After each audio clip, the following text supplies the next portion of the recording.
শালিকগুলো খাবে হচ্ছে বিকালে, তখন আর কাউকে খেতে দেবে না। একটা কাক আসে, কাকটাকেও শুধু তাড়া করে শালিকগুলো যদি খেতে আসে। কাক কাক দুটো থাকে হচ্ছে নারকেল গাছে বসে, কেন ওদের বাসা আছে। এই যে দেখতে পাচ্ছ, কাকটা দেখছে এখান থেকে বসে বসে, এই দেখো। একবার এসেছিলো, চান্স পেলো না, পায়রাগুলো তাড়ি দিল। এখন গিয়ে এই যে এই যে একটা বসে, আর এই যে একটা বসে নারকেল গাছের পেছনে, পাতার পেছনে, এই যে সামনে এলো।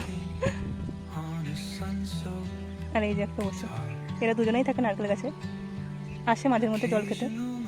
ওদের জন্য এই বালতিতে জল দেওয়া হয়েছে, জল খাওয়ার জন্য, স্নান করার জন্য। এই যে চলে এসছে বলতে বলতে, এই যে শালিকটা চলে এসছে ওকে তাড়া করার জন্য। এই যে রুটি দিয়েছি, রুটি খাচ্ছে। কাক তো চাল খেতে পারে না, মানে ঠোঁট বড়, খেতে অসুবিধা হয়, যেন খায়ও না। কোনো শালিকের সাথে কাকের যুদ্ধ, মানে এই যে রুটি খাচ্ছে এখন। এই যে বারবার শালিক পাখিতে আসছে ওকে তাড়া করার জন্য, খেতে দেবে না কিছুতেই। একবার কাকটা তাড়া করবে, একবার শালিকটাকে তাড়া করবে। এই যে আর একটা কাক চলে গেল, দেখতে পাচ্ছ?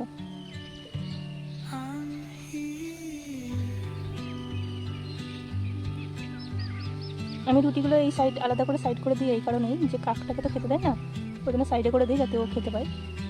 চালটাও খেতে পারে না, তার জন্য ওকে রুটি দিয়েছি। ও রুটিগুলো খায়, আর দু একটা মুখে করে নিয়েও চলে যায়, কখনো কখনো খেয়ে নেয়।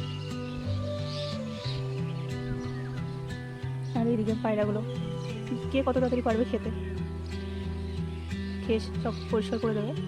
তারপরে সকালের খাওয়ার পর্ব শেষ হয়ে গেলে তখন আবার বিকালবেলায় তখন শালিকদের তখন খাওয়ার পর্ব চলে। সকালে হচ্ছে পায়রা আর ঘুঘু,